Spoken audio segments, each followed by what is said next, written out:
Les paroles de Nuchor résonnaient encore dans les rues de Bar-Blanc, telles des graines d'espoir semées dans un sol aride. La nuit était tombée sur le royaume, mais pour la première fois depuis longtemps, une lueur d'espérance brillait dans les yeux des habitants. Dans l'ombre des ruelles étroites et des tavernes mal éclairées, des murmures de changement commençaient à circuler. Lyra, fille de l'ancien conseiller exécuté par Télôme, se tenait debout sur le toit d'une maison abandonnée, scrutant l'horizon. Ses longs cheveux noirs dansaient dans le vent nocturne, et ses yeux verts reflétaient une détermination inébranlable. À 25 ans, elle était devenue le symbole d'une résistance naissante, un phare d'espoir pour ceux qui osèrent encore rêver d'un Bar-Blanc libre. « Nous ne pouvons plus vivre ainsi », murmura-t-elle à son compagnon, Ardent, un forgeron devenu guerrier par nécessité. « Il est temps d'agir. » Ardent acquiesça silencieusement, sa main se posant instinctivement sur le pommeau de son épée. « Les gens ont peur, Lyra. Télôme a des yeux et des oreilles partout.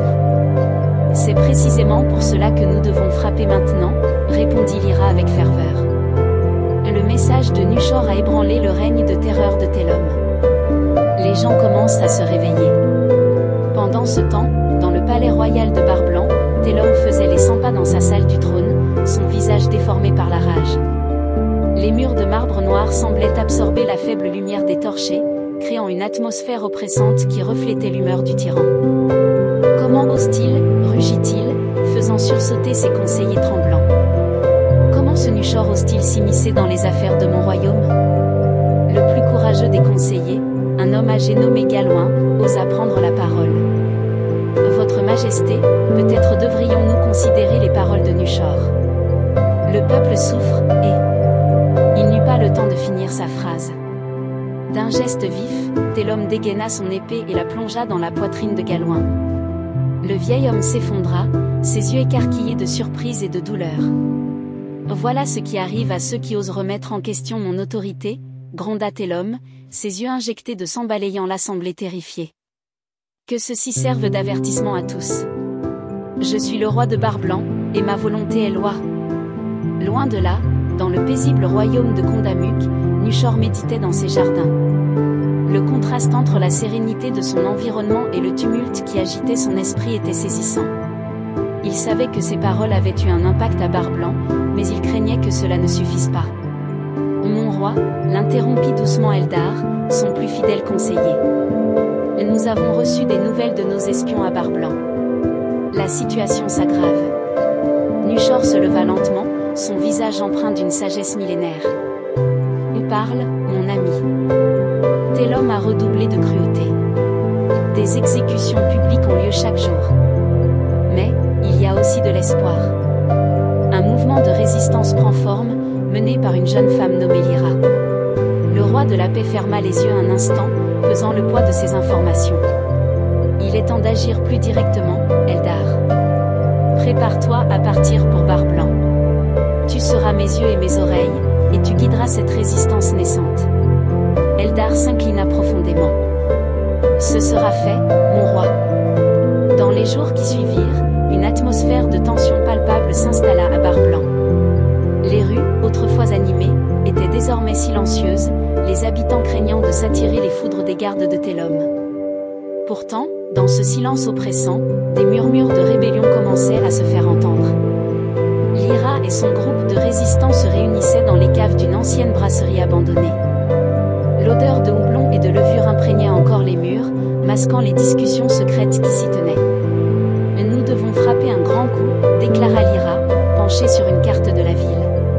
« Montrer au peuple que la résistance est réelle, que l'espoir existe. » Ardent, toujours pragmatique, intervint. « Mais comment ? Nous sommes peu nombreux, et les gardes de Télôme sont partout. » C'est à ce moment qu'une voix inconnue se fit entendre depuis l'ombre d'un pilier. « Peut-être puis-je vous aider dans cette entreprise. » Tous se retournèrent, armes au poing, pour voir émerger un vieil homme à la longue barbe blanche et aux yeux brillants d'intelligence. « Je suis Eldar, envoyé par le roi Nuchor pour vous guider. » Un murmure d'excitation parcourut l'assemblée. Lyra s'avança, méfiante mais intriguée. « Prouvez-le. » Eldar sourit doucement et sortit de sa poche un médaillon portant le sceau royal de Condamuk. Nuchor m'envoie non seulement pour vous guider, mais aussi pour vous apporter ceci. Il ouvrit un sac qu'il portait et en sortit plusieurs objets, des cartes détaillées du palais de Télum, des informations sur les mouvements de ses troupes, et même des plans pour fabriquer des armes plus efficaces. Avec ces informations, expliqua Eldar, nous pouvons frapper là où Télum s'y attend le moins. Pendant ce temps, dans les profondeurs du palais, Télum convoquait ses plus sombres alliés. Dans une salle secrète, éclairée uniquement par des bougies noires, le tyran s'entretenait avec des sorciers au visage caché par des capuches. « Je veux que vous lanciez une malédiction sur Barblanc, ordonna Télum, sa voix résonnant dans la pièce sinistre. Que quiconque ose s'opposer à moi soit frappé de malheur et de souffrance. » Les sorciers s'inclinèrent, leurs mains commençant à tracer des symboles mystiques dans l'air. Une aura maléfique commença à se répandre dans la ville, touchant chaque recoin, chaque rue, chaque maison. Mais ce que Télum ignorait, c'est que la magie noire qu'il invoquait allait avoir des conséquences inattendues. Car dans les montagnes qui bordaient Barblanc, une ancienne force commençait à s'éveiller, répondant à l'appel involontaire du tyran. Lyra, guidée par son instinct et les conseils d'Eldar, décida de mener une expédition dans ces mêmes montagnes. Les légendes parlaient d'un artefact ancien, capable de contrer même la plus noire des magies. C'est risqué, avertit Ardan alors qu'il se préparait à partir. Mais si ces légendes disent vrai, cela pourrait être notre seule chance de vaincre Télum. Eldar, dont la sagesse semblait croître à chaque instant, ajouta, n'oubliez pas que le vrai pouvoir ne réside pas dans les objets, mais dans les cœurs des hommes et des femmes qui osent se dresser contre l'injustice. Alors que le petit groupe s'apprêtait à quitter la ville en secret, une nouvelle inattendue parvint à leurs oreilles.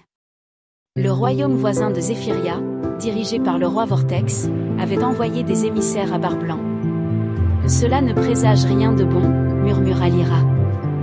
Vortex est connu pour son ambition démesurée. S'il s'allie à Télum, alors nous devons agir vite, conclut Eldar. Le temps nous est compté. Ainsi, sous le couvert de la nuit, Lyra, Ardan, Eldar et une poignée de résistants déterminés quittèrent Barblanc, ignorant que leur quête allait non seulement déterminer le sort de leur royaume, mais aussi celui de terres bien au-delà de leurs frontières. Pendant ce temps, dans le palais de Télum, le tyran recevait les émissaires de Zéphyria avec un mélange de méfiance et d'intérêt. Le roi Vortex proposait une alliance, promettant puissance et richesse en échange d'un accès aux ressources de Barblanc. « Votre offre est intéressante, » déclara Télum, un sourire cruel aux lèvres. « Mais que diriez-vous si je vous proposais quelque chose de bien plus précieux? Un pouvoir capable de nous rendre invincibles. » Les yeux des émissaires s'illuminèrent d'une lueur d'avidité, ignorant le danger qui se cachait derrière les promesses de Télum. Ainsi, alors que la résistance s'aventurait dans les montagnes à la recherche d'un espoir ancien, une alliance sombre se formait dans l'ombre, menaçant de plonger non seulement Barblanc, mais le monde entier dans les ténèbres. La quête de Lyra et de ses compagnons les mena à travers des paysages escarpés et dangereux. Les montagnes de Barblanc étaient réputées pour leurs chemins traîtres et leurs créatures mystérieuses. Chaque pas les rapprochait de leur objectif, mais aussi du danger.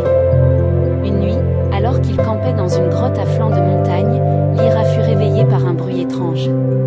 Elle sortit silencieusement, son épée à la main, pour découvrir Eldar en train de murmurer des incantations face à la lune. « Que faites-vous » demanda-t-elle, surprise et méfiante. Eldar se retourna lentement, son visage illuminé par un éclat argenté. « Je communique avec Nushor », expliqua-t-il. « La magie de la lune nous permet de partager des visions, même à grande distance. » Lyra était fascinée. « Que dit-il ? » « Les nouvelles sont graves, » répondit Eldar, son visage s'assombrissant. « Télum et Vortex ont conclu une alliance. Ils prévoient d'utiliser une magie ancienne et dangereuse pour étendre leur domination au-delà de Barblanc. » Cette révélation renforça la détermination de Lyra. Leur quête n'était plus seulement pour Barblanc, mais pour tous les royaumes libres. Au fil des jours, le groupe s'enfonça plus profondément dans les montagnes. Les légendes parlaient d'un temple caché, gardien de l'artefact qu'ils recherchaient. Mais plus ils avançaient, plus l'atmosphère devenait étrange. Des brumes mystérieuses s'enroulaient autour de leurs chevilles, et des murmures semblaient résonner dans l'air. Finalement, après une ascension périlleuse, ils atteignirent un plateau dissimulé entre deux pics. Là, niché dans la roche, se dressait un temple ancien, ses pierres couvertes de runes oubliées. « C'est ici », murmura murmura Eldar, ses yeux brillant d'une lueur de reconnaissance. Alors qu'il s'approchait de l'entrée du temple, le sol se mit soudain à trembler. Des fissures apparurent, laissant échapper une lueur rougeâtre inquiétante. « Attention !» cria Ardent, tirant Lyra en arrière juste à temps pour éviter un jet de flamme qui jaillit du sol. « La magie noire du seigneur Telom, expliqua Eldar, son visage grave. Elle a corrompu même ces lieux sacrés. » Lyra, déterminée, fit un pas en avant. « Nous n'avons pas fait tout ce chemin pour reculer maintenant. Quoi qu'il arrive, nous devons entrer dans ce temple et trouver l'artefact. » Ainsi, bravant les dangers et l'inconnu, le groupe pénétra dans le temple, ignorant que leur quête allait les confronter non seulement à des pièges anciens, mais aussi à leurs propres peurs et doutes les plus profonds. Pendant ce temps, à Bar-Blanc, Telom et Vortex préparaient leur rituel sombre, inconscients que leur soif de pouvoir allait réveiller des forces bien au-delà de leur contrôle. Le destin de plusieurs royaumes reposait désormais sur les épaules de Lyra et de ses compagnons, perdus dans les profondeurs d'un temple oublié, à la recherche d'un espoir capable de contrer la marée montante des ténèbres.